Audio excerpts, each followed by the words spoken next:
Hello, my friend. The world of magic, filled with legends and ancient tales, is opening its gates once again. Tonight, in the Gryffindor dormitory by the crackling fireplace, I will share another story with my friends.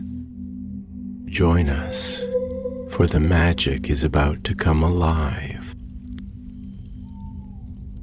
The sea surrounding Azkaban was a gray, endless expanse, heaving and roaring beneath a sky the color of slate. The prison rose from the waves like a black tooth, its walls slick with centuries of salt and sorrow. The cries of gulls never came here. Even they sensed the despair that lingered in the stones. Long ago, the Dementors had been driven out, and the Ministry had promised that the island would be made safe again. But safety was a fragile promise, and darkness, once rooted, never died so easily. Harry Potter stood at the deck of the small Ministry transport, his cloak whipped by the sea wind.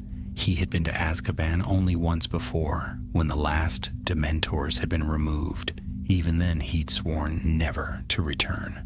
Yet now, years later, he found himself sailing once again toward that cursed silhouette. "Still sure you want to do this?" asked a calm, clipped voice beside him. Daphne Greengrass, her wand strapped neatly to her belt, stood with arms crossed, her pale hair unruffled despite the wind. Harry gave a short nod. If people are disappearing, someone has to find out why. Daphne's gray eyes narrowed toward the island. Disappearing isn't quite the word. Their minds vanish first, then they're gone. No trace, no spell residue, nothing. The words sat heavily between them. Reports had reached the Auror office a week ago. Guards who suddenly couldn't remember their own names. Prisoners found silent and blank-eyed. Their wands and magic useless. And then the disappearances began.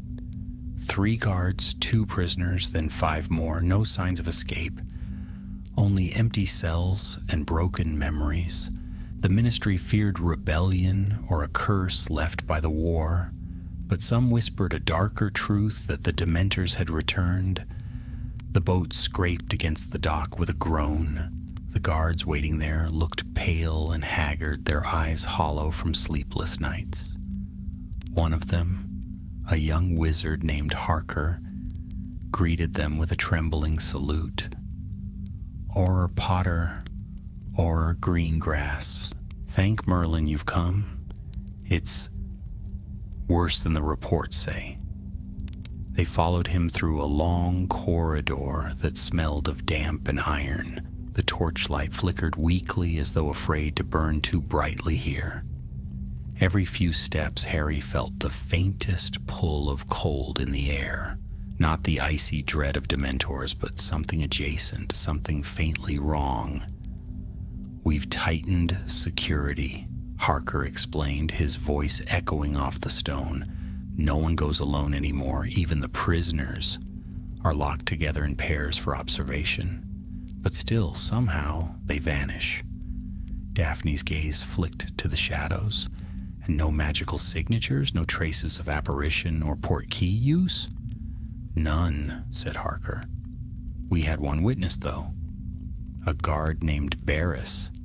He swore he saw a dark mist coming from cell block D. Said it moved like smoke, but with a will of its own. He tried to follow it. Next morning, he couldn't remember anything beyond that." Harry felt his stomach tighten. "Take us to him." They reached a small infirmary where a few white beds were lined against the wall. In the last bed lay a man with blank eyes, staring at the ceiling. His mouth moved faintly, murmuring a single word over and over. "Gone, gone, gone." Daphne stepped closer, lowering her voice. "This isn't Oblivion. It's deeper, like someone stripped the core of who he is." Harry nodded slowly. He had seen minds damaged before, Neville's parents, the victims of powerful curses. But this was different. This man wasn't broken. He was empty.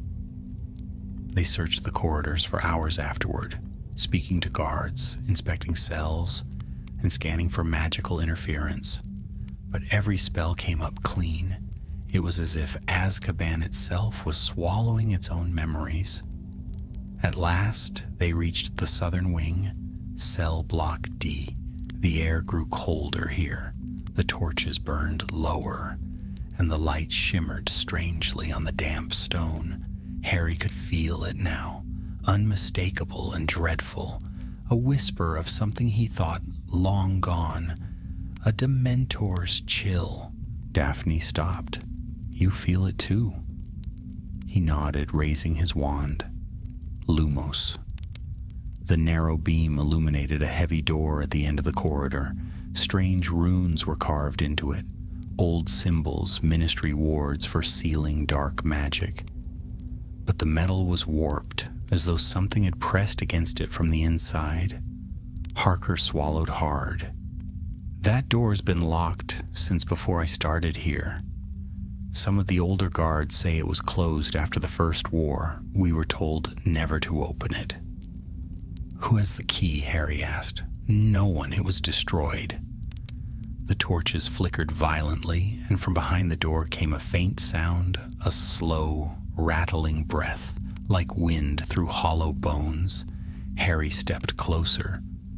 There's something in there. Daphne's eyes darted to him, or someone. For a long moment, the corridor was silent except for the endless crash of waves against the outer walls. Then the sound came again, a whisper barely audible. Help me. The voice was human, weak, pleading. Harker took a step back, shaking his head. Sir, that's impossible. No one's been in there for... The door shuddered. Dust fell from the ceiling.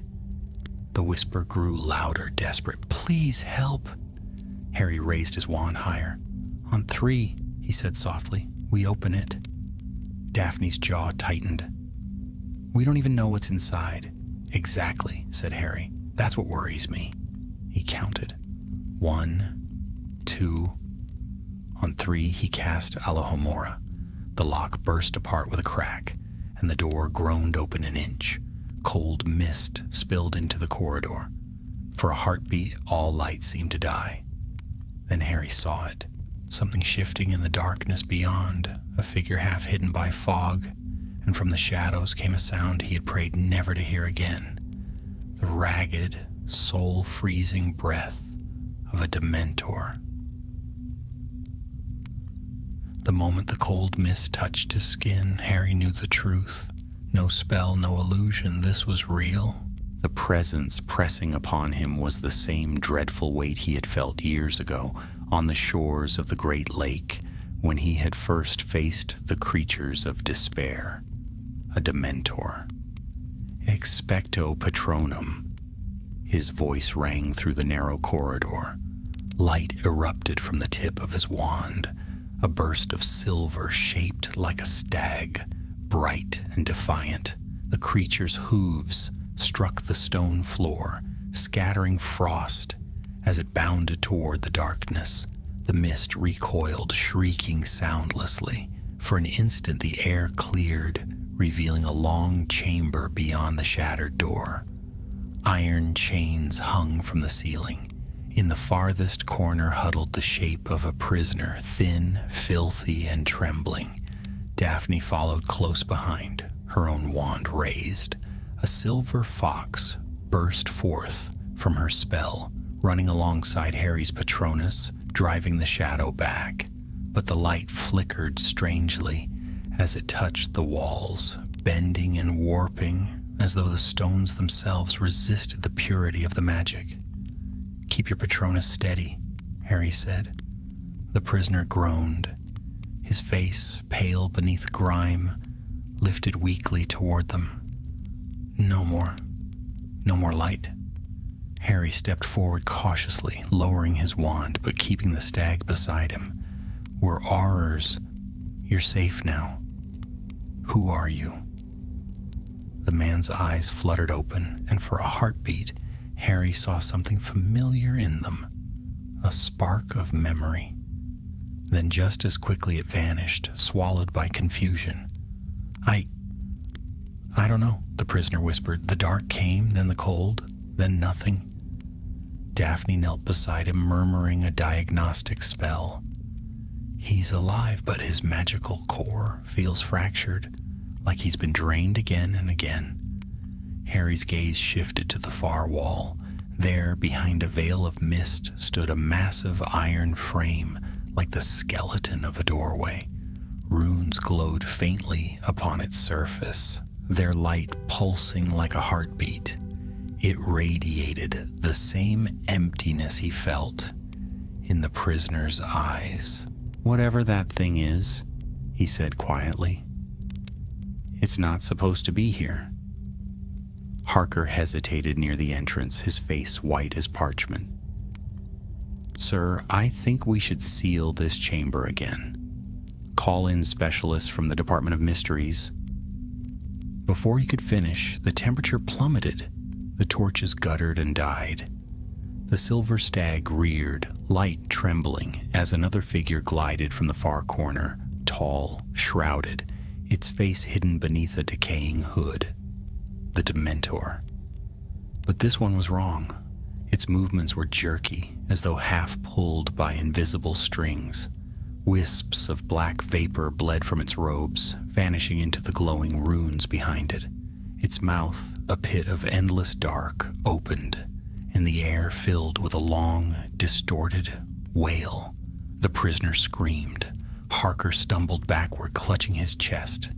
"Patronus!" Daphne shouted, and both her fox and Harry's stag charged forward, their silver light blazing. The Dementor shrieked, staggering back toward the runic frame. For a moment, Harry thought they'd driven it off, until the creature stretched its hand toward the device. The runes flared, brilliant white, then black. A pulse of magic burst outward like a shockwave. Harry was thrown to the ground. His vision swam. His ears rang with a hollow, metallic tone. When he staggered upright, the Dementor was gone. The prisoner lay motionless, and the runes on the iron frame were no longer glowing. They were burning, each one seared into the stone as though alive. Daphne was the first to speak. That was not a normal Dementor. Harry nodded grimly. No, it was feeding on something else, something deeper than fear. He looked down at the prisoner. The man's chest still rose and fell, but his eyes were blank once more. Empty. They brought him to the infirmary, though it was clear he wouldn't recover soon. Daphne examined the iron frame afterward, while Harry questioned the remaining guards. None had ever entered that chamber, yet one recalled old stories, rumors of a hidden experiment conducted after the First War. Something called the Oblivion engine, meant to erase the memories of the most dangerous prisoners so they could never harm again. But the project was abandoned, Harker said uneasily. Too unstable, they said. It drew energy from the Dementors, but the connection couldn't be controlled. Harry's jaw tightened. If it was left behind, someone might have reactivated it. That night, while the sea howled outside and rain lashed the prison walls, Harry stood alone in the watchtower. He gazed across the black water toward the horizon where faint lightning flickered. The Dementor's scream still echoed in his mind. He could not shake the feeling that it had not fled, it had escaped. Daphne joined him, silent for a long moment. "You think this was deliberate?" she said finally. "I think someone wanted that machine awake again. Who would risk that? The Dementors are gone. No one could control them." Harry turned to her. "Unless they don't want control. Unless they want destruction." A distant bell tolled below. 3 slow notes, night patrol changing shifts. But then another sound followed, a scream, faint but unmistakable, rising from deep within the prison. Both aurors drew their wands and ran down the stairwells, through echoing corridors, slick with seawater, until they reached the northern wing. The guards there were shouting, their spells lighting the hall in flashes of blue and gold. One of the cells stood open. Inside, a prisoner writhed upon the floor, clutching his head. Above him, black mist poured from the ceiling, twisting, coiling, forming the outline of a cloaked figure. Harry's Patronus burst forth again, blazing like a comet. The Dementor shrieked, dissolving into shadow, but the moment it vanished, the prisoner went limp, his face pale, his eyes vacant. Another mind erased. Daphne knelt beside him, her voice low. It's spreading. Whatever's powering these things, it's using Azkaban itself as a conduit. Harry stared down the corridor toward the darkness beyond. The chill was rising again, creeping through every stone. He could almost hear whispers beneath the sea's roar, voices that were not quite human. "Then we find the heart of it," he said, "and we end it." Unseen by either of them, far below in the sealed depths of the fortress, the runes upon the iron frame pulsed once more, softly this time, like the steady beat of a waking heart.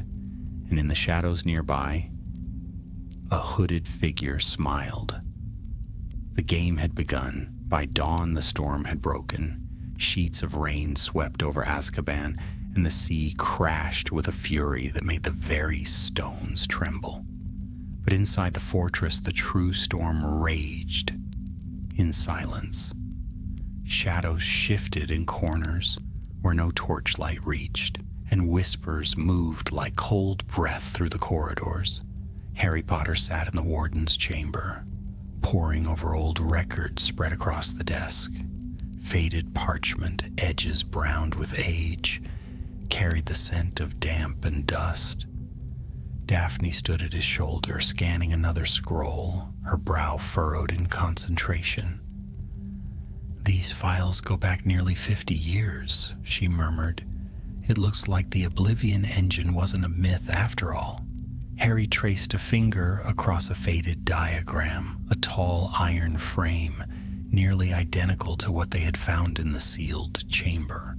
Runes marked along its edges formed an intricate spiral, converging at a black crystal embedded in its center. Notes written in spidery handwriting filled the margins. Soul drain ratio unstable. Dementor linkage incomplete. Memory separation irreversible. He frowned. "The Department of Mysteries built this?" "Not officially," Daphne replied. "It was a joint project during the First War, part of an initiative to create non-lethal containment for Death Eaters. Erase their memories instead of executing them. But it was shut down when the first tests drove everyone involved mad." Harry's eyes narrowed. "And yet someone reactivated it." The warden, a gaunt witch named Callista Rowe, stood near the window, her hands clasped tightly before her. "R. Potter, Azkaban has always been unpredictable. The magic here doesn't behave like anywhere else. If something is awakened, I fear we cannot control it." Harry looked up at her. "Then we'll destroy it." Callista hesitated, her face pale. "Be careful what you destroy. There are wards here older than the ministry itself. Some say the foundations were built atop a place that already held the dark. When you tear at those stones, you may not like what answers." Her words lingered long after she left. They descended again into the depths of the prison, torches burning blue in the damp air. The screams of the sea faded behind thick walls, replaced by the steady drip of water and the distant echo of chains. They were joined by two guards, both clutching their wands nervously. As they reached the lower levels, Harry noticed the air shimmer faintly. The torches flickered, and for a moment, He thought he saw faces, faint, translucent, drifting within the stone itself. Prisoners long dead, their memories etched into the walls. Daphne's whisper broke the silence. "Harry, look." Ahead, the corridor split into two paths. To the left, stairs led upward toward the older cell blocks. To the right, the floor descended sharply into darkness. From that direction came a strange humming sound, low, rhythmic, almost like breathing. "That way," he said, moving forward. Each step brought a heavier chill. Frost crept along the stones. The humming grew louder until it filled the corridor like a pulse. Then the path opened into a vast, circular chamber, one Harry had never seen marked on any map. At its center stood a towering structure of black iron, twisting and spined like the bones of a creature half alive. The Oblivion engine. Its runes burned faintly, pulsing in time with the hum. Around it, the air wavered with ghostly light. Daphne raised her wand, eyes wide. "It's drawing power again." From the shadows around the chamber came a voice, deep, smooth, and unmistakably human. "You shouldn't have come here, R. Potter." Harry spun, wand raised. A figure stepped into the light, a tall man with hollow cheeks and dark eyes that glimmered with feverish intelligence. His robes were tattered but once elegant, marked with faint silver embroidery. Harry knew that face. "Antonin Dolohov," the Death Eater smiled thinly. "You remember me? How flattering. Few do anymore. Those who see this place forget everything soon enough." "What are you doing here? You were reported dead after the war." "Dead?" Dolohov laughed, the sound dry and cold. "No, not dead. The Ministry left me here to rot. But Azkaban remembers its prisoners. It remembers all pain, all hatred. The engine gave me purpose again." Daphne stepped forward, wand aimed squarely at him. "You reactivated that thing. You're behind the vanishings." "I gave them peace," Dolohov said softly. "The engine wipes away suffering, fear, identity, all the burdens of memory. They are free now." Harry's voice hardened. "You're turning them into shells." Dolohov's gaze burned with a strange light. "You of all people should understand. You carry ghosts, Potter. Faces, names, screams. Wouldn't you rather forget? The Dementors used to take only hope. I have taught them to take everything."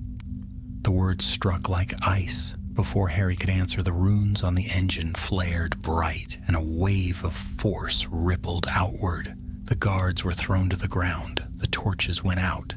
From the upper walls, black mist poured downward, dozens of shapes gliding, coalescing into twisted forms of Dementors. Daphne's shout echoed, "Expecto Patronum." Her fox burst forth again, blazing against the dark. Harry's stag followed, hooves striking sparks on the stone. But the Dementors did not flee. They absorbed the light, their forms trembling, shifting as though infused with the same runic energy that powered the engine. Dolohov raised his arms, voice rising above the din.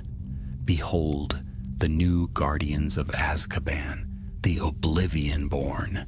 The Dementors lunged. Harry's Patronus clashed with them, driving back one, then two, but more came. Daphne was forced to retreat toward the wall, her spell flickering. The guards screamed as the cold swallowed them whole. Harry's mind raced. The engine, if it drew energy from the Dementors, perhaps it could also be turned against them. He aimed his wand toward the central crystal and shouted, "Finite incantatem." A blinding flash erupted. The runes faltered, the humming stuttered, and for a moment the Dementors froze mid-flight. Their cloaks rippled, their forms wavering like smoke in wind.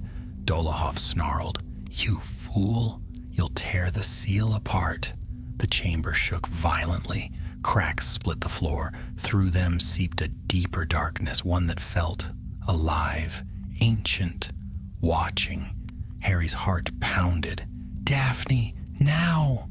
Together they focused their spells upon the crystal. The light grew unbearable, searing through the mist.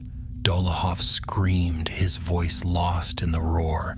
Then, with a sound like shattering glass, the crystal exploded. When the light faded, silence fell. The Dementors were gone. The engine was nothing but molten metal. The chamber stank of burnt stone. Harry staggered, his strength spent. Daphne helped him to his feet. "We did it," she whispered, but her voice trembled. From where Dolohov had stood, only ashes remained, yet the cracks in the floor still pulsed faintly, whispering with unseen voices. Harry looked down into that abyss. Something had stirred there, something older than Azkaban itself. He turned away, his voice grim. "We're not done. This was only the beginning." Far beneath them, in the depths no wand had ever reached, a single rune reignited, its light dark and hungry, like the eye of a beast awakening after centuries of sleep. The next morning dawned gray and cold. The storm had passed, but a strange stillness lay over Azkaban, as though the island itself were holding its breath. Mist clung to the sea, veiling the jagged cliffs and the crumbling towers above. Harry and Daphne stood on the outer battlements, their cloaks drawn tight against the chill. The ocean stretched endlessly around them, vast and indifferent. Behind them, the fortress loomed, a silhouette of shadow and iron. "Dolohov's gone," Daphne said quietly, her voice barely audible over the wind. "But I don't think we destroyed it. The engine, I mean. Not completely." Harry nodded, staring out at the waves. "I know. The runes were connected to something deeper. It wasn't just a machine. It was part of the prison itself, maybe older." Below, the sea surged against the rocks with dull thunder. A gull cried once, circling high above, and vanished into the fog. Daphne turned to him. "You felt it too, didn't you? That presence when the crystal shattered?" He hesitated before answering. "Yes, it wasn't just magic. It was alive." They were interrupted by the sound of hurried footsteps. Warden Callista Rowe appeared, her expression grave. "Aurors, you better come with me. There's something you need to see." She led them through winding corridors to the central courtyard, a bleak expanse of stone surrounded by towering walls. The air shimmered faintly as though disturbed by invisible heat. In the center lay a body. One of the guards knelt beside it, shaking his head. "He was on patrol last night. Found him like this at dawn." Harry crouched down. The man's face was twisted in silent terror, his eyes wide and glassy. Yet there was no sign of struggle, no wound, only a faint frost clinging to his skin, and a mark burned into the ground beside him, a rune identical to those from the engine chamber. Daphne murmured, "It's spreading." Callista looked pale. "We sealed every lower passage after your fight.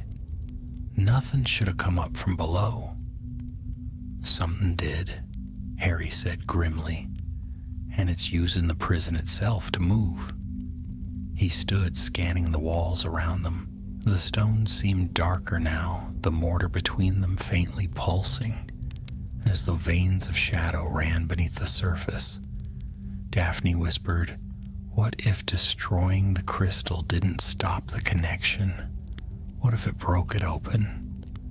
That thought lingered as they made their way back inside. The corridors were quieter than usual.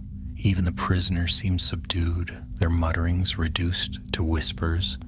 The chill grew sharper with each step. and Harry began to notice small patches of frost forming on the torches.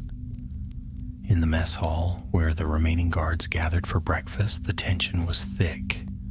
Cups rattled against the tables, and the men spoke in low voices.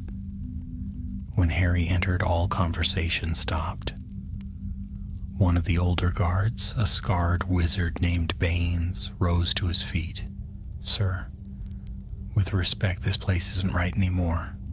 We all feel it. Whatever you woke up down there, it's not done with us." "We didn't wake it," Harry said. "We found it already stirring." Baines swallowed. "Call it what you want, but the walls whisper at night. Some of the lads swear they've heard names, people who've been gone for years." A mug shattered nearby. One of the younger guards backed away from the table, his face pale. "Did you see that?" he whispered. Harry followed his gaze and froze. On the far wall, the frost had formed a pattern, an intricate circle of runes. Inside it, a shape flickered briefly, a hooded figure, its edges shimmering like smoke. Then it was gone. The room erupted into shouts. Some drew wands, others stumbled for the exits. "Enough!" Harry barked, his voice cutting through the panic. "Everyone out. Lock the hall. No one goes anywhere alone." The guards scattered. Daphne stepped up beside him, her wand drawn. "It's projecting itself through the walls now. We're running out of time." They spent the rest of the morning tracing the marks that had appeared across the prison. In every corridor, every stairwell, they found traces of the same runes, burned faintly into the stone, each one pulsing like a heartbeat. Daphne finally turned to him. "We need help from the Department of Mysteries. Whatever this is, it's beyond us." Harry shook his head. "If we leave, this thing will spread before anyone can reach it. The prisoners, the guards, they're trapped here. We can't abandon them." "And if we stay?" she asked quietly. He didn't answer. By nightfall, the fog had thickened until even the outer lights of the prison vanished into gray. The sound of the sea was muted, replaced by an eerie, rhythmic pulse that seemed to come from the very stones. Harry tried to rest in the warden's quarters, but sleep would not come. His dreams were full of whispers, snatches of voices he knew, Sirius, Dumbledore, even his parents. Each one called his name, pleading and distant. When he woke, cold sweat clung to his skin, and the candle beside his bed had gone out. Daphne was already waiting in the corridor. "Another body," she said. They followed the sound of voices to the lower levels. A group of guards stood clustered outside cell block E. Inside, a prisoner sat slumped against the wall, lifeless. The same frost-marked rune burned faintly at his feet. Harry knelt, brushing his fingers across it. The stone was warm, unnaturally so. Suddenly the light flickered and the rune flared, bright crimson. The prisoner's head jerked up. His eyes were black. Before anyone could react, the man opened his mouth and a wave of cold surged outward. The torches exploded in showers of sparks. Shadows erupted from the walls, forming into shapes. Dementors, but smaller, more fluid, like fragments torn from a single whole. "Patronus!" Harry roared. His stag blazed into existence, driving back the darkness, but the shadows twisted and multiplied, crawling along the walls like living ink. Daphne's fox joined him, casting beams of silver light. Together they forced the shadows back until they melted into mist. The prisoner collapsed, empty-eyed once more. Panting, Daphne turned to Harry. "It's not just using the Dementor's magic, it's creating new ones, pieces of souls stripped away and given form." Harry's gaze hardened. "Then it's learning." They sealed the cell, reinforced the wards, and climbed back toward the surface. The air grew warmer as they ascended, but the chill inside them did not fade. On the upper landing, Callista was waiting. "I sent for help," she said quietly. "The ministry's response will arrive by morning." Harry nodded, though unease gnawed at him. If there's a morning left. That night the sea fell silent. Not a wave, not a whisper of wind disturbed the darkness, and from far below the prison a deep, resonant sound began to rise, a single note, long and mournful, echoing through the walls like the toll of an unseen bell. The runes across Azkaban began to glow, and in the silence that followed, every prisoner awoke, screaming. The screams did not stop. They rolled through the corridors like waves of thunder, raw and endless. Harry and Daphne were already running before they had fully woken, their wands blazing in the darkness. The sound came from every direction, from the cells, from the stairwells, even from the stones themselves, as though the very island were crying out in agony. When they reached the central block, chaos reigned. Doors rattled on their hinges. Locks burst open under invisible pressure. Prisoners stumbled into the corridors, their eyes wild, clutching at their heads, as though something were clawing at their minds. The air shimmered with a strange energy, heavy and electric. "Back to your cells!" shouted one of the guards, but his voice was drowned by the roar. Then the torches flickered, and the light died completely. Darkness fell like a curtain. "Lumos!" Harry's spell cut through the black, casting long, shivering shadows. Daphne's light joined his, and together they pressed forward. Frost crept along the walls again, veins of ice crawling upward like living vines. From within the gloom came whispers, fragmented words, and dozens of voices all speaking at once. "Help me, please. It's cold. They took my name." Harry's heart hammered. "It's feeding on them." The corridor shook violently. Cracks split the ceiling, and a portion of stone crashed down, blocking the passage behind them. Daphne grabbed Harry's arm. "We have to reach the courtyard. If this spreads any further..." She was cut off by a shriek that pierced the air. From the far end of the hall, a black shape burst forth, a Dementor, but twisted beyond recognition. Its form was fractured, its cloak torn and smoking, and within its hood burned 2 pinpricks of faint red light. Harry raised his wand. "Expecto Patronum."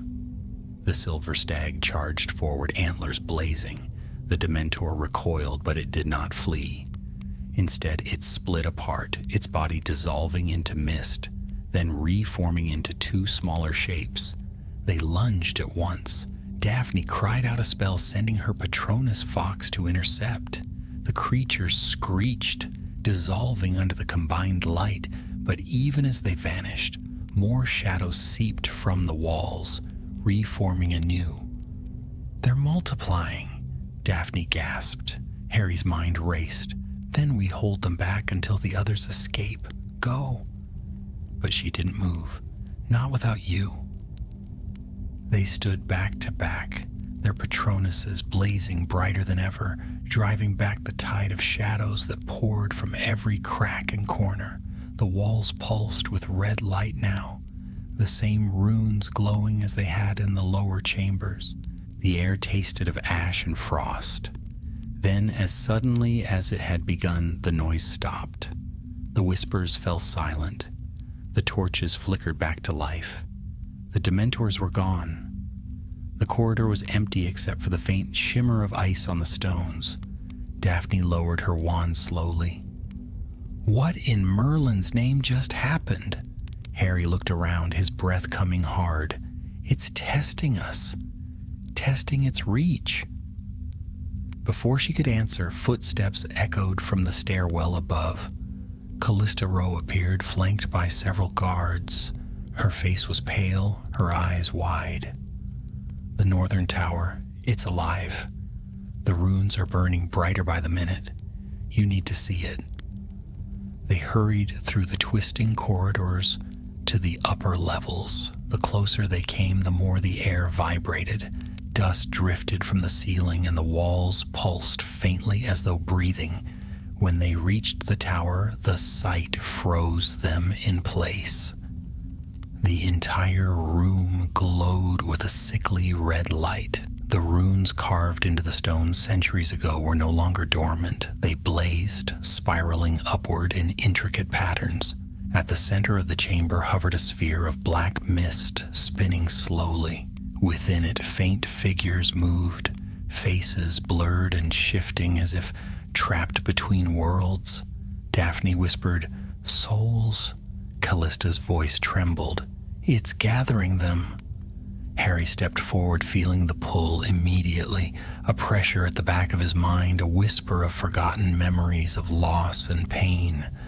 The sphere pulsed in rhythm with his heartbeat, and for an instant he saw flashes of his past, his parents' faces, Sirius falling through the veil, Dumbledore's calm eyes before the end. He stumbled back, breaking free. "It's showing me memories. It wants to feed." Daphne grabbed his arm. We need to destroy it." Callista shook her head sharply. "No, if you break the runes without severing the connection, it could unleash everything it's absorbed." "Then what do you suggest?" Her gaze darkened. "There's another chamber below the foundations, a place even the Ministry forbade us to enter, the Heart Vault. It was built to contain the original source of the Dementor's power. Whatever's happening now started there." Harry met Daphne's eyes. "Then that's where we go." They descended again, deeper than before, past sealed gates and staircases slick with condensation. The air grew heavy with the scent of salt and iron. At last they reached a vast circular door covered in layers of rusted sigils. Daphne raised her wand. "Alohomora." Nothing. Callista stepped forward, her face drawn. "Only Azkaban itself can open it." She placed her palm against the door, and to their astonishment the sigils began to shift, sliding apart like puzzle pieces. The door opened with a sound like thunder. Beyond lay a chamber vast and hollow. In its center stood a pit filled with swirling darkness deeper than sight, pulsing faintly with inner light. Chains descended into it, vanishing into the void. Around its rim, hundreds of runes glowed faintly. Harry could feel it, ancient, sentient, and hungry. The source. Daphne whispered, "This isn't a prison, it's a wound." And before Harry could speak, a shadow rose from the pit, immense and shapeless, its form twisting into 100 faces, 100 mouths whispering at once. Dolokhof's voice emerged from them all, hollow and triumphant. "You thought you destroyed me, Auror Potter, but I was never merely flesh. I was the first to be unmade, and now I am Azkaban." The pit erupted. The air exploded outward in a shock wave that threw them all to the ground. Chains snapped, stones cracked. The chamber roared with a wind that carried screams of 1,000 lost souls. Harry forced himself up, gripping his wand. The shape above the pit was still growing, stretching until it filled the vault. It was neither man nor Dementor, but something between. A creature of memory and emptiness, bound together by pain. Daphne's voice shook. "We can't fight that." Harry's gaze never wavered. "We have to." He raised his wand, the silver stag erupting forth once more, brilliant against the dark. The creature's light clashed with the shadow, and for an instant, the vault was a storm of blinding radiance. But the darkness did not fall. It only laughed, a sound that shook the earth. Light cannot banish what has no fear, Potter. You cannot defeat what you already carry within. And as its laughter filled the vault, the runes across the walls began to melt, their light turning from red to a cold, pitiless white. Azkaban was waking. The sound that rose from the pit was no mere echo. It was the voice of something ancient, older than the fortress, older than the sea that surrounded it. Harry staggered beneath its weight as though the air itself had thickened into stone. Daphne clutched her wand so tightly that her knuckles turned white, her fox Patronus flickering uncertainly in the gloom. The vast, writhing shape above the pit seemed to breathe with the rhythm of the island. Shadows poured from its body, curling along the walls, slithering into every crack and crevice. Faces formed and dissolved within it, anguished, pleading, some familiar, others mercifully not. Dolokhof's voice came again, echoing from everywhere at once. Azkaban was never built to hold men. It was built to hold memory, every prisoner, every scream, every drop of despair. All of it belongs to me now. Harry took a step forward, the stag blazoned brighter. You're nothing but a parasite feeding on the pain you caused. Pain is all that endures, the shadow replied softly. You of all people should know that.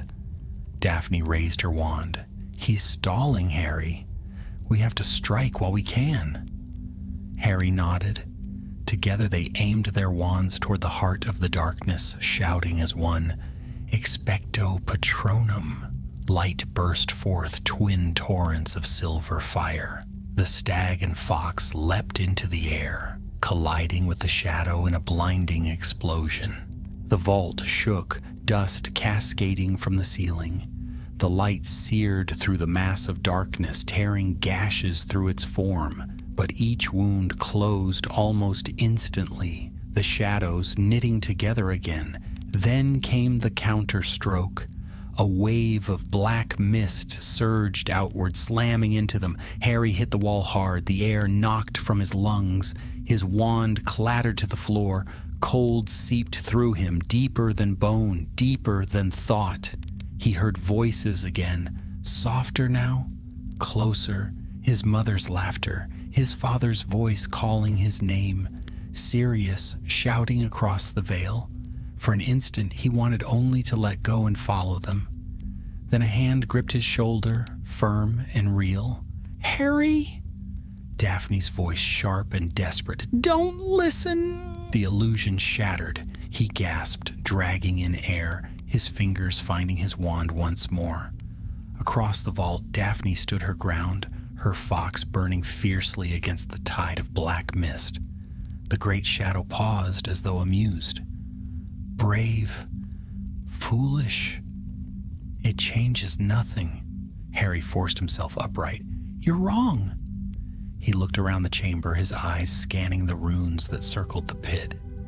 Each one was glowing, but he noticed something new.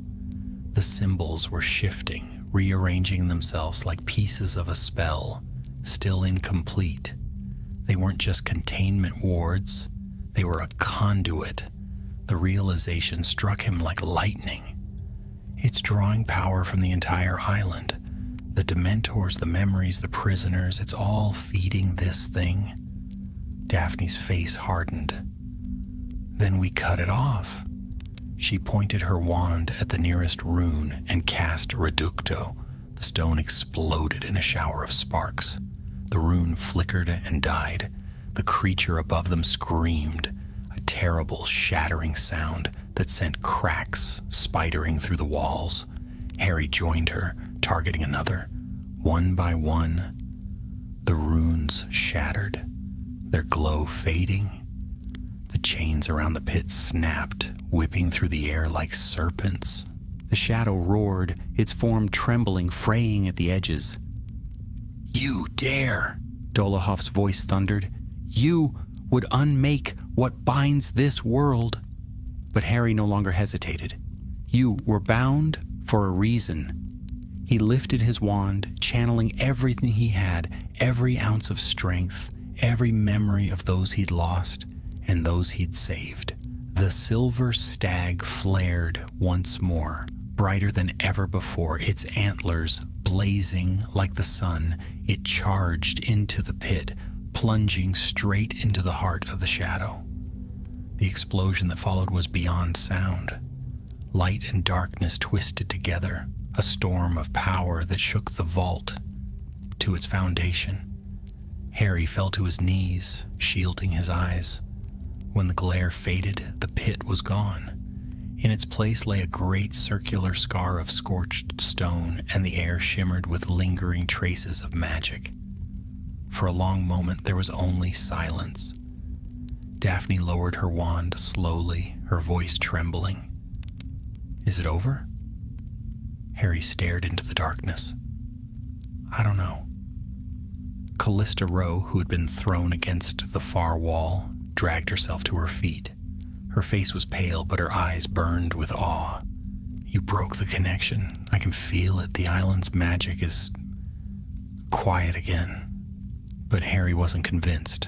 The quiet felt too deep, too complete, like a held breath before a scream. He turned toward the exit. "We need to get everyone out, now." They climbed the stairways as quickly as their battered bodies allowed. The corridors above were eerily still. The frost had melted. The oppressive chill was gone. The prisoners huddled in their cells, silent, dazed, as though awakening from a dream. When they reached the courtyard, dawn was breaking. Pale light spilled across the sea, painting the ruins of Azkaban in hues of silver and gray.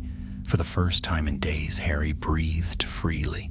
The weight pressing on his chest had lifted.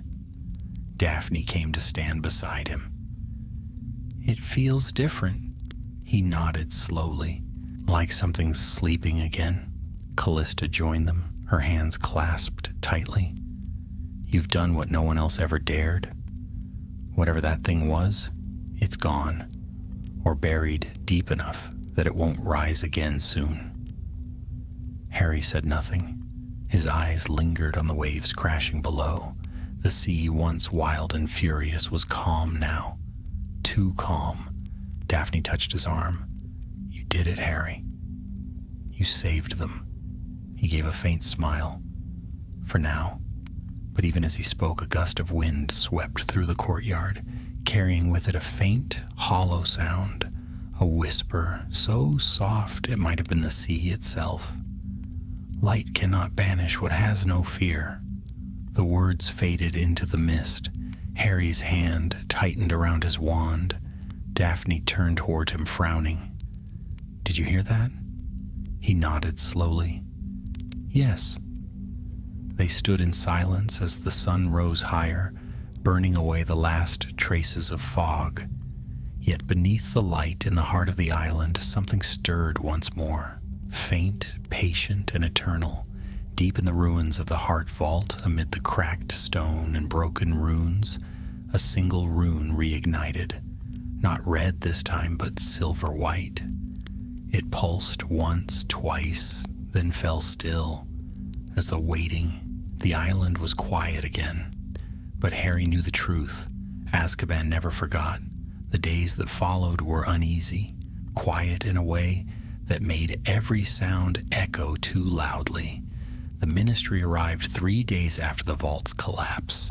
Teams of Aurors, unspeakables from the Department of Mysteries, and even a handful of curse breakers from Gringotts. They brought light, order, and inspection, but they could not bring peace. Not to Azkaban. Not after what had awakened there. Harry and Daphne remained to oversee the evacuation. The prisoners were transferred one by one to temporary holding cells on the mainland, each dazed and silent, their memories fragmented. The Dementors, those few that remained tethered to the island, had vanished completely. Whether destroyed or fled, none could say. By the 4th day, the fog had returned. It rolled in from the sea at dawn, thick and low, clinging to the fortress like breath from a sleeping giant. The unspeakables grew nervous, muttering that residual magic still pulsed beneath the foundations. Harry didn't sleep that night. He stood in the ruined courtyard, staring into the gray horizon where sea and sky became one. The stones beneath his boots still felt faintly warm. Every so often, he fancied he heard something beneath the wind, a heartbeat deep within the island. Daphne found him there as the first light broke. "You haven't closed your eyes since yesterday." He didn't look at her. "Neither has Azkaban." She stood beside him, silent for a moment. "They're sealing the vault today. Runes from the department. Ancient stuff. Nothing short of a god could break through them." Harry gave a short, humorless laugh. "We used to think nothing could break through Azkaban either." The wind picked up, rattling the chains that hung from the battlements. Below, waves crashed endlessly against the cliffs. It might have been the sea's spray, or perhaps a trick of the light, but for a moment, Harry thought he saw movement far below. Shadows beneath the surface, circling slowly like great black shapes. That afternoon, he joined the unspeakables in the lower chambers. The air there still carried the faint smell of burnt stone.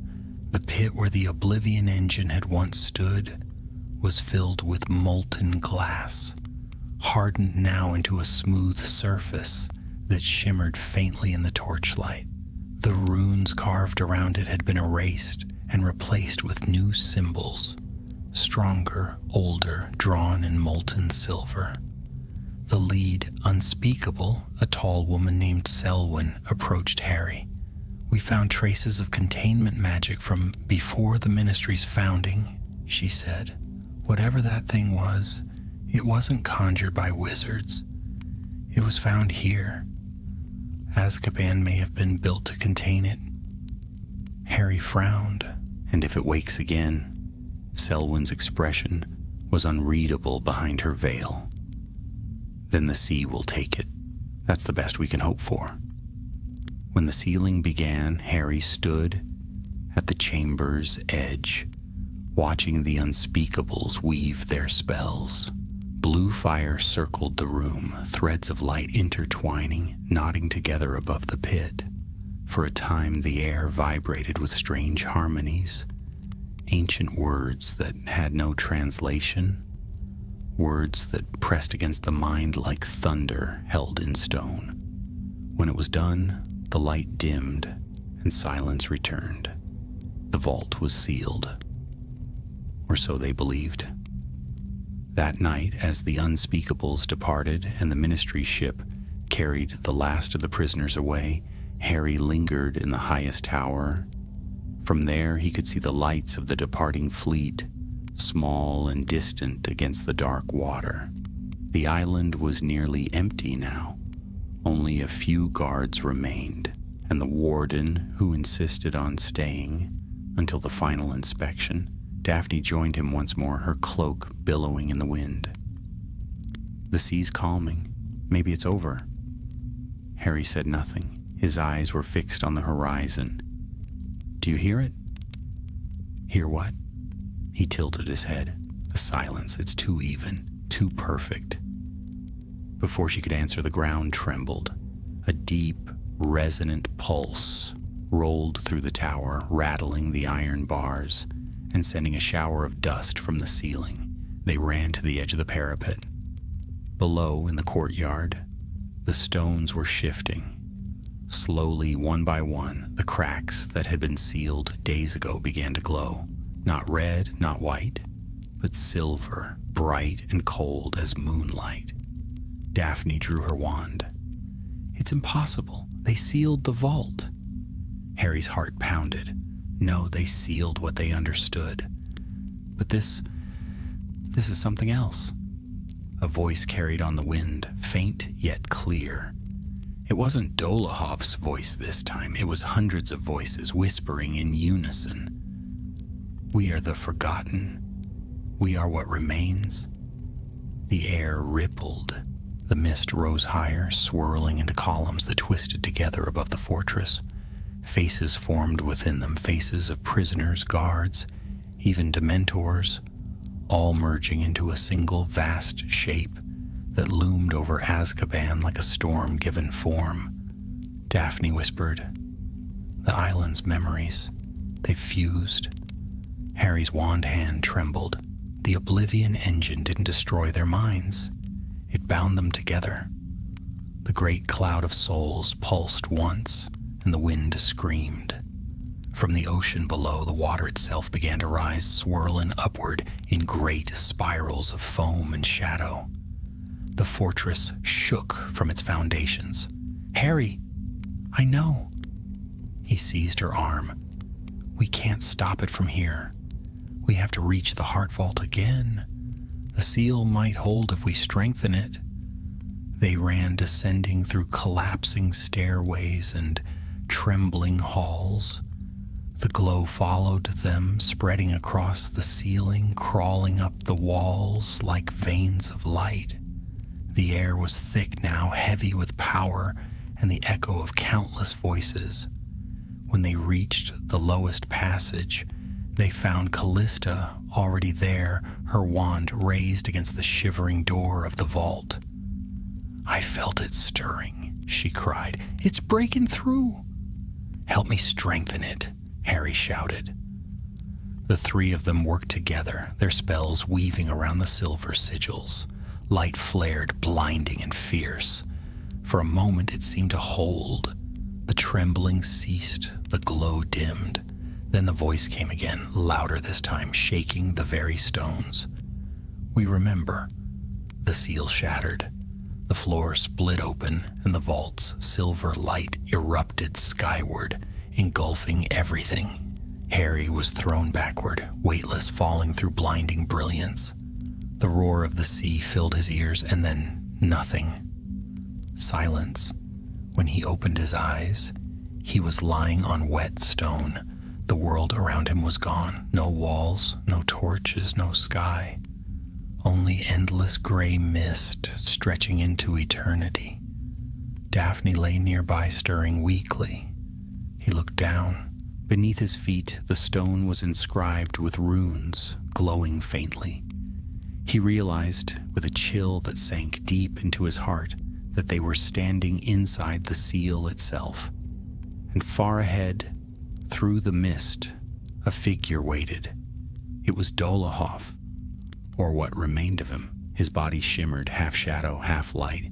His eyes were empty, yet aware. "Welcome," he said softly. "You've come to the memory of Azkaban." Harry raised his wand, but no light came. Here, magic felt distant, hollow. Dolohov smiled faintly. "You can't fight what's already happened, Potter. You're inside the island's mind now. Everything you feared, everything you've tried to forget, it lives here." The mist shifted, and shapes began to form around them. Faces, moments from his past, memories both tender and terrible. They encircled him like ghosts. Daphne whispered, "Harry, what is this place?" He swallowed hard. "Oblivion."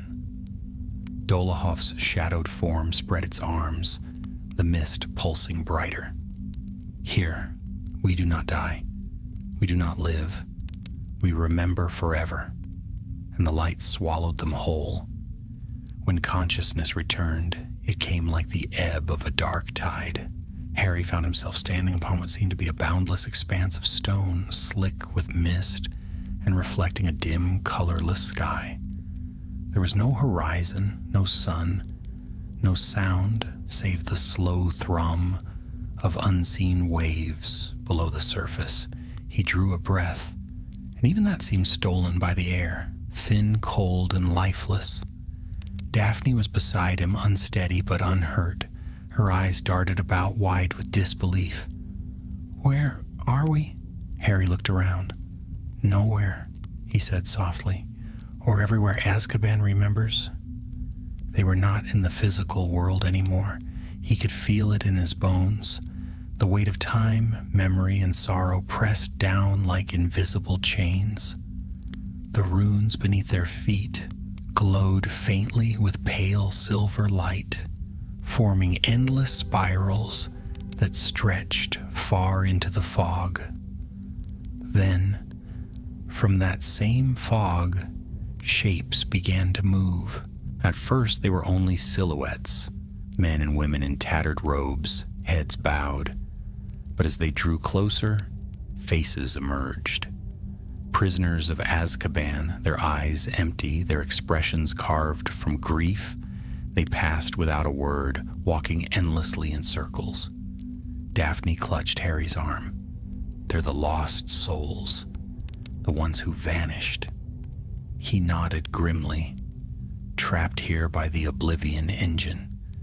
Their memories stripped away, their minds chained to the island. From somewhere far ahead came the low murmur of voices, hundreds, perhaps thousands, murmuring in a strange rhythmic chant. The mist thinned slightly, revealing a great structure rising from the stone plain. A tower, black and gleaming like glass, impossibly tall. Its peak vanished into the gray sky, and from its surface pulsed slow, luminous ripples. "That must be the heart of it," Harry said, "where the engine's power rooted itself." They began to walk toward it, though distance seemed to twist strangely here. No matter how many steps they took, the tower loomed just as far away, shifting between near and far, like a dream half remembered. The air grew colder as they went. The whispering grew louder. It was not a chant after all, but the repetition of a single phrase, thousands of voices murmuring as one. "We remember, we remember, we remember." Harry's grip on his wand tightened. They're bound to the memory itself. The engine turned the concept of forgetting against them. It made their imprisonment eternal. They passed beneath a vast archway of stone. Beyond it lay a stairway descending deep into shadow. The steps were carved from the same strange material as the tower, black and glassy, reflecting ghostly light. Halfway down, Daphne froze. "Harry, look!" Etched upon the wall beside them was a mural, not painted, but living, moving faintly like a reflection on water. It showed scenes of Azkaban through the ages, the construction of the fortress by wizards whose names were long forgotten, the arrival of the first Dementors rising from the sea like a plague, and finally a group of robed figures standing around a great device, the Oblivion engine shining like a dark star. One of the figures turned his head in the moving image, and Harry felt a cold shock of recognition. It was Dolohov, young and proud, eyes alight with a strange hunger. He whispered, "He was part of its creation." Daphne frowned. "But how?" "The engine was said to predate the Ministry." "Maybe it was found, not built," Harry murmured. "And Dolohov, or someone like him, tried to command it. He failed, and Azkaban swallowed them all." The image faded, and they continued downward until the steps ended in a wide chamber. At its center stood the same man, Antonin Dolohov, or what was left of him. His body shimmered like glass, his form cracked and fractured, light spilling through the fissures. He stood before an immense mirror of black stone, its surface rippling like liquid. "Welcome," Dolohov said, his voice echoing strangely as though spoken from many throats. "You have reached the end of all prisons." Harry raised his wand. "End this, Dolohov. Release them." The ghost of a smile touched Dolohov's mouth. "You think I command them? I am them. We are the echo of everything Azkaban has devoured. Every fear, every sorrow, even you, Potter. You belong here. The fortress remembers you well." The mirror rippled, and Harry's reflection began to change. The boy he saw was younger, 17 again, pale and fierce, clutching his wand before Voldemort in the Great Hall. Then the image shifted. Sirius falling. Dumbledore's body crumpling Cedric's still face in the graveyard. He shut his eyes, but the voices whispered louder, tugging at his mind. Daphne's hand found his. "Don't listen," she said. "It feeds on that."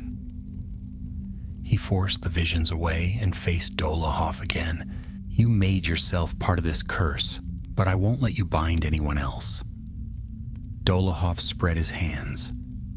"And what will you do? Cast light at the concept of despair.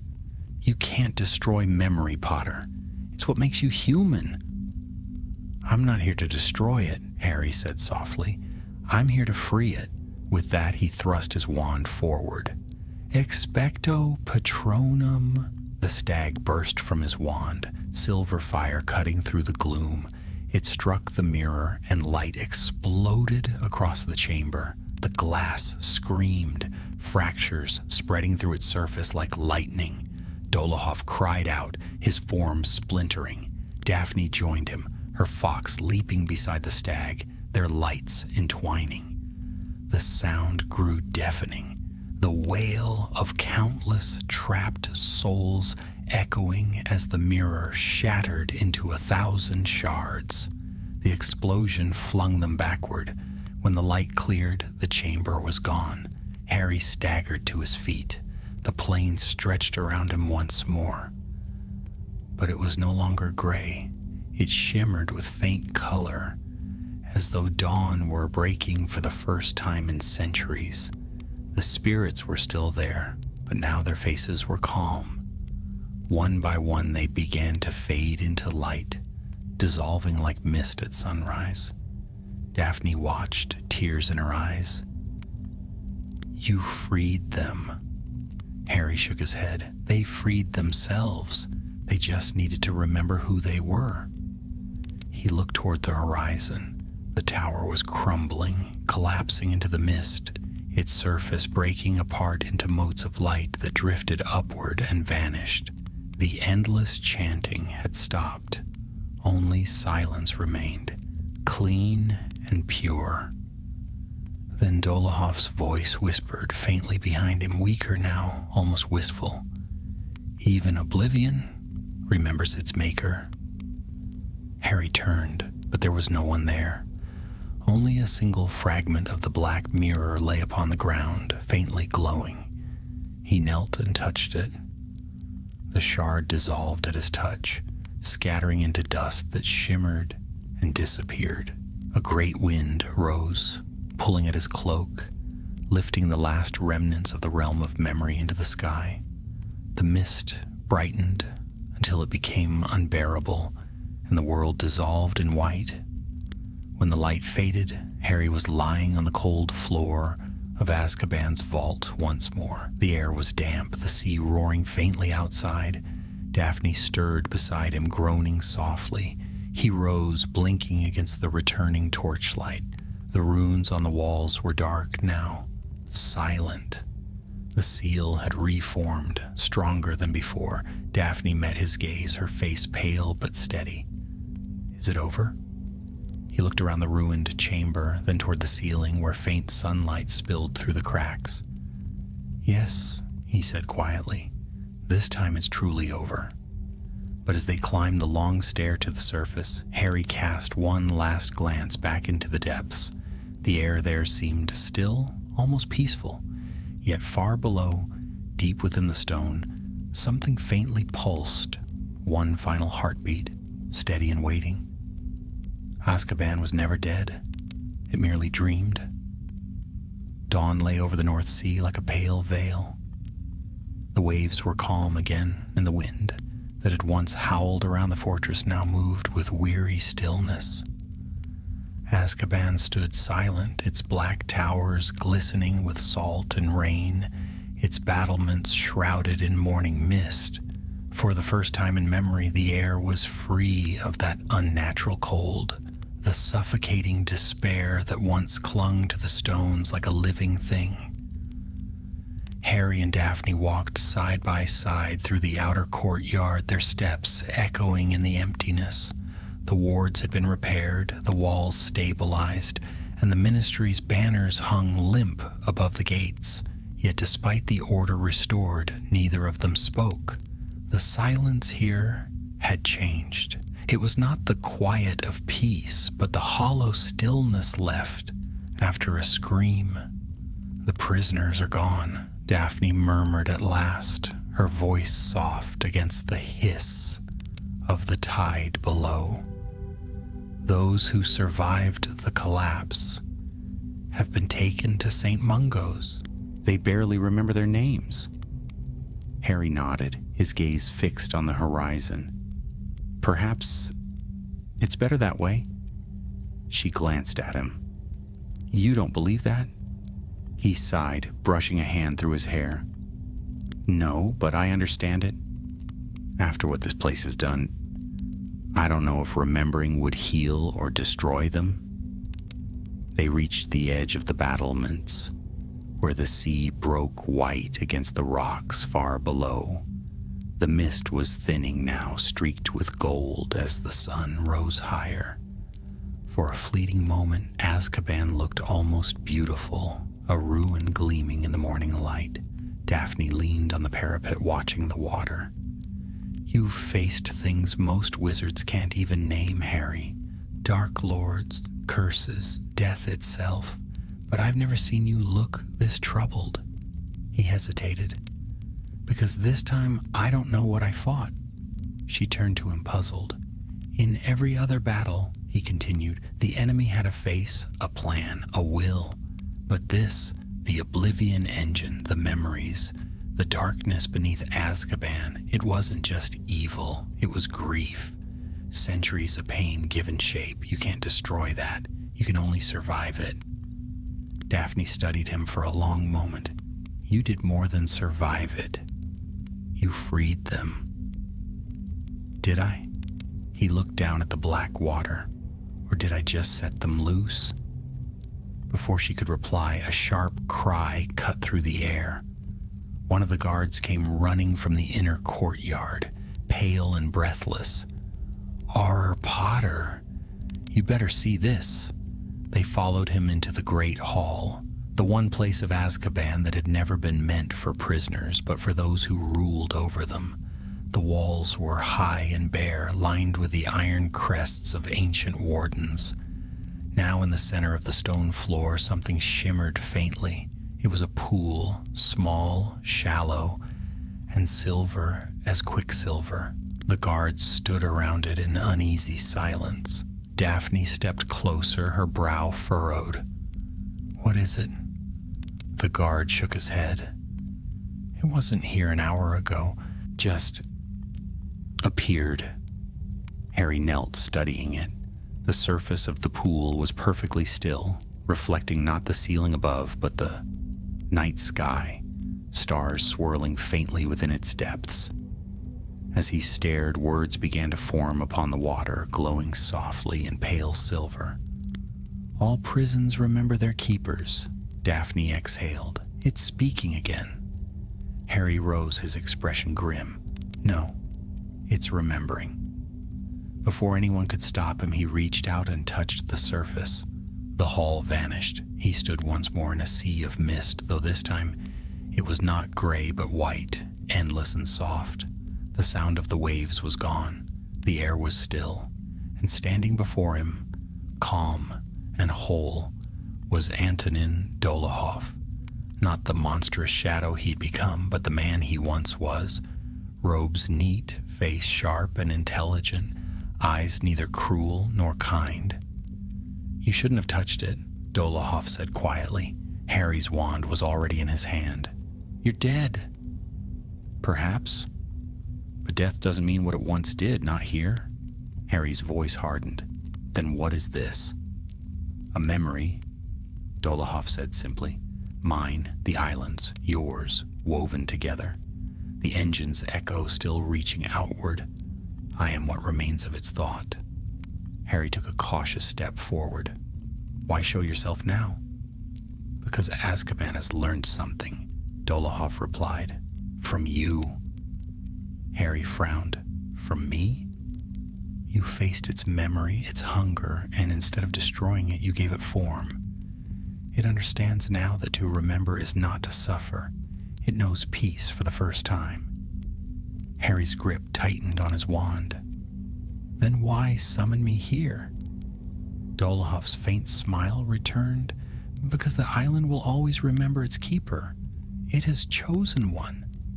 The words struck like a physical blow. No. You think you can walk away? Dolokhov said, his voice as soft as the mist. But part of you already belongs to it. You've carried Azkaban's darkness within you since the first time you faced a Dementor. That's why it called to you. Why you could defeat it. I won't be bound to this place, Harry said sharply. Dolokhov's image wavered, his form growing faint. You already are. Every prison needs a guardian, Potter. Light cannot exist without shadow. Remember that. The mist began to dissolve. Dolokhov's voice faded with it. When the darkness stirs again, it will be your face it remembers. Then the world snapped back. Harry stumbled, gasping, the guards rushing to his side.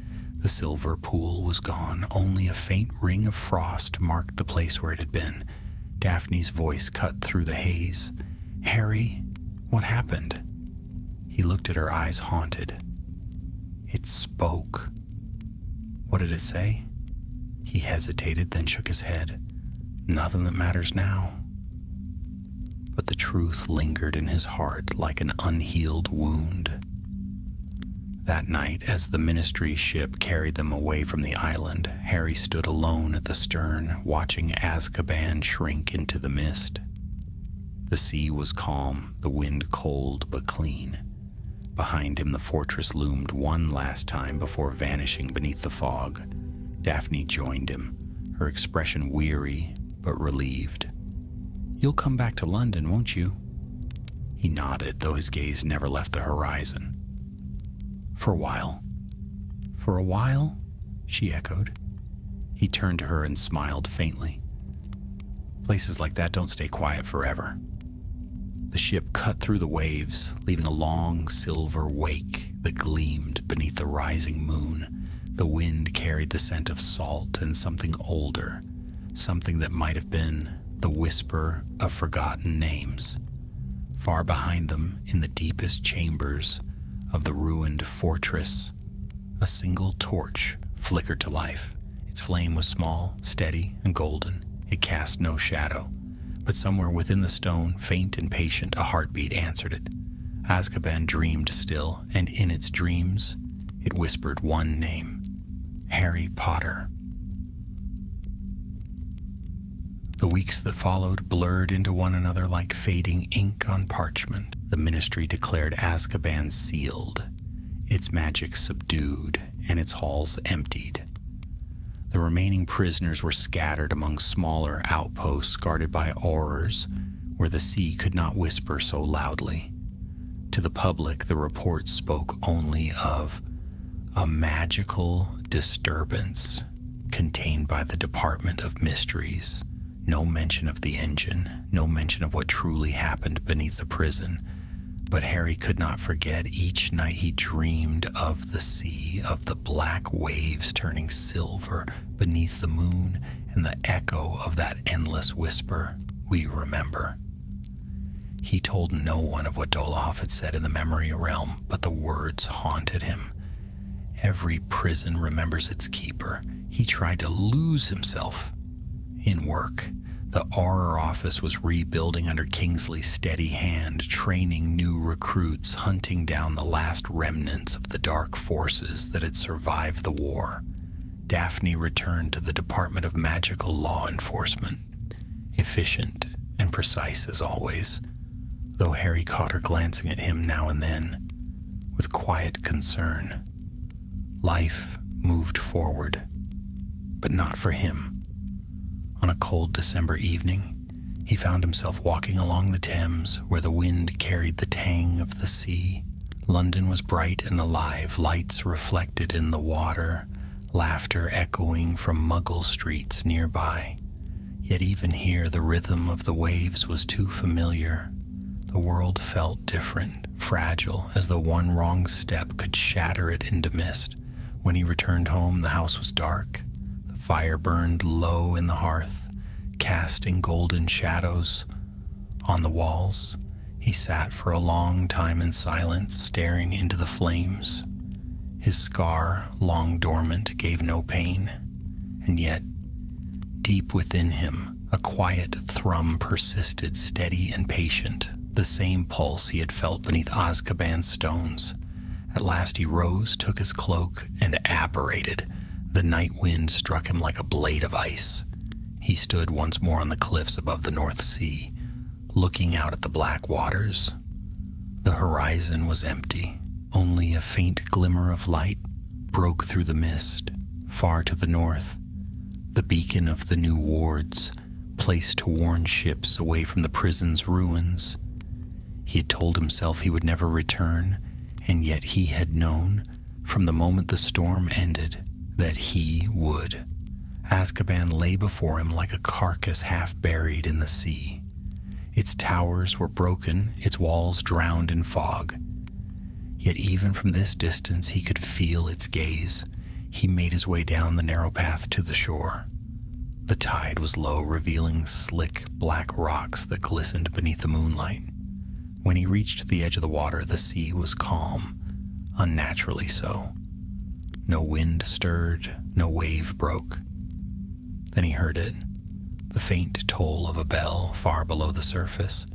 He closed his eyes. "You're still awake, aren't you?"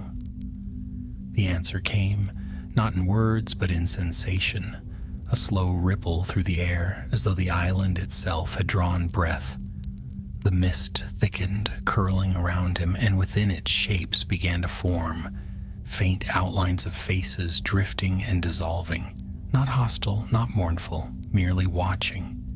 He spoke softly, as one might to an old enemy who had once been a friend. "You have your peace now, don't call me again." The wind stirred, whispering through the stones. "We remember."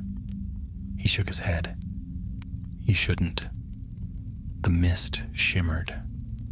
For a moment he thought he saw a figure standing upon the highest tower, a tall silhouette wrapped in shadow, its outline shifting between man and something less human. Then it was gone. Harry turned away. "You'll keep your silence," he murmured. "That's all I ask."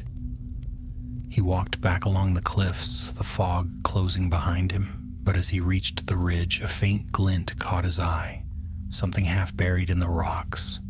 He knelt, brushing the frost away. It was a shard of black glass, no larger than a coin, its surface smooth as a mirror. When he touched it, warmth spread through his hand. For an instant he saw flashes, images too quick to grasp, the vault's light, Dolokhof's eyes, the countless souls dissolving into peace. Then the vision faded, leaving only his reflection in the shard. His reflection, and behind it, for the briefest heartbeat, a pale, ghostly outline of Azkaban itself. He slipped the shard into his cloak. The sea roared once, as if in acknowledgement, then fell silent. Winter deepened, snow blanketed London, softening the city's edges.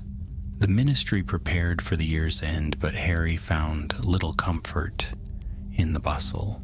Each night, the shard on his desk gleamed faintly, catching the light of the candles.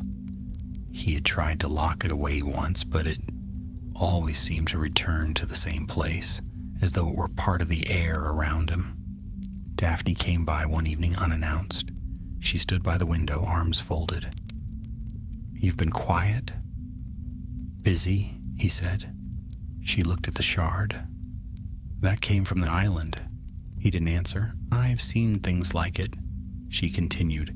"Residual vessels, pieces of cursed enchantments. They keep their memories." Harry gave a small, tired smile. "So it's like the rest of us." She stepped closer. "You could destroy it. We both know how." He stared into the shard where the faint reflection of his face shimmered like mist. "No, not yet." Daphne's voice softened. "You think it might still be alive?" "I think it's watching," he said. For a long moment she said nothing. Then she reached out, resting a hand on his shoulder. "You can't carry the past forever, Harry." He met her gaze. "I'm not carrying it. I'm guarding it." Something unreadable passed through her eyes, pity perhaps, or respect. "Then may the island sleep long enough for you to forget it exists." She left soon after, the door closing softly behind her. Harry sat alone for a long while, the only sound the soft crackle of the fire. The shard glowed faintly upon the table, pulsing in rhythm with his heartbeat. Outside, the wind rose, carrying with it the distant scent of salt and the low murmur of the sea. He turned toward the window. Snow was falling thickly, veiling the world in white. But for a moment, just before the last candle flickered out, he thought he saw a faint light upon the horizon, far to the north, beyond the reach of London, where the sea met the sky. A single, steady gleam, the light of Azkaban. He sat back, eyes fixed upon that ghostly shimmer. It could have been imagination or memory, or perhaps the island itself breathing once again beneath the waves. He did not know, but he did not look away. For though Azkaban had fallen silent, its dream had found a new keeper, and somewhere in the deep between sea and sky, the darkness remembered its name. Spring returned slowly to Britain, carrying with it the scent of wet earth and the murmur of rivers thawing beneath the sun. The ministry's affairs moved on, as they always did, shifting toward new crises and new victories. But Harry Potter's thoughts, even amid the golden mornings and quiet London nights, strayed always northward, toward the edge of the map, where the sea swallowed the horizon and the fortress called Azkaban slept beneath its shroud of mist. It had been 3 months since the night he returned from the island. 3 months since the shard found him. He kept it hidden now, though its soft, silver light glowed faintly even through the drawer that held it. Sometimes when the house was silent and the city asleep, he would hear the faint pulse again, the rhythm of waves crashing against unseen cliffs, the memory of the sea's endless whisper. He told no one, not even Daphne. Yet in his dreams, he walked the corridors of the ruined prison once more. He would see the long halls slick with seawater, the cells half open, their iron doors swaying gently in the dark. The voices of the lost murmured softly behind him, never accusing, never pleading, only remembering. In those dreams, he never turned back. One morning long after dawn had burned through the fog over London, a letter arrived by owl, sealed with dark blue wax. The crest of the Department of Mysteries shimmered faintly upon it. Harry broke the seal and read the single line within. "The sea is stirring again." He left that evening. Daphne met him at the ministry gates, cloak drawn tight against the wind. "You knew this was coming," she said. "I hoped it wasn't," he answered simply. They traveled north together by Broom, under a cold, pale moon. The journey was long and silent, the world below a blur of shadow and silver. When at last the sea appeared beneath them, it was calm, unnaturally calm, as it had been the day the island first fell quiet. The air tasted of salt and something older. Azkaban rose from the mist like a ghost of its former self. Most of its towers had collapsed into the water, leaving only a jagged crown of stone and iron above the waves. The wards shimmered faintly around it, ancient magic humming like the low beat of a heart. They landed on the broken docks, where seaweed clung to the rocks like black lace. The gates stood open, though no hand had opened them. "It feels different," Daphne murmured. Harry nodded. "Alive." They entered slowly.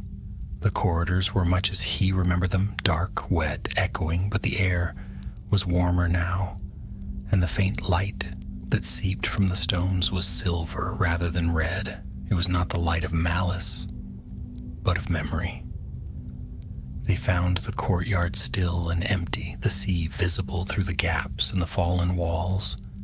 For a moment, Harry dared to believe that perhaps the island truly was at peace. Then the whisper came. "Keeper."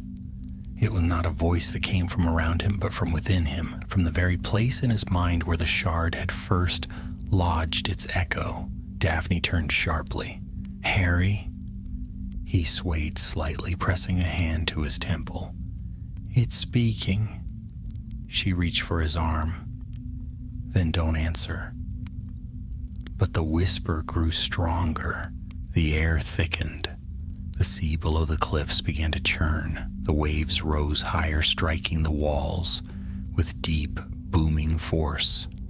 "Keeper," the voice repeated, "do you fear what you guard?" The ground shuddered.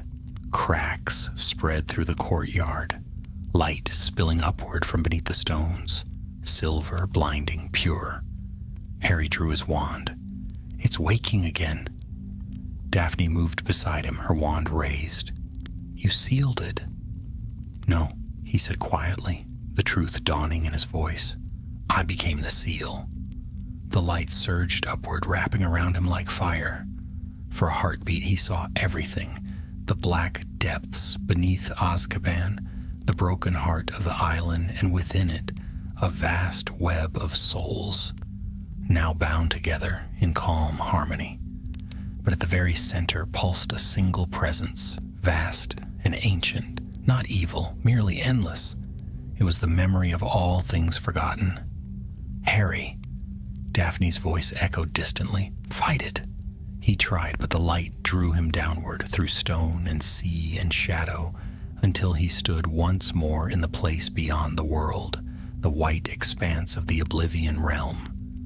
The mist shimmered, soft as breath, and before him stood Dolohov once more, calm and unbroken.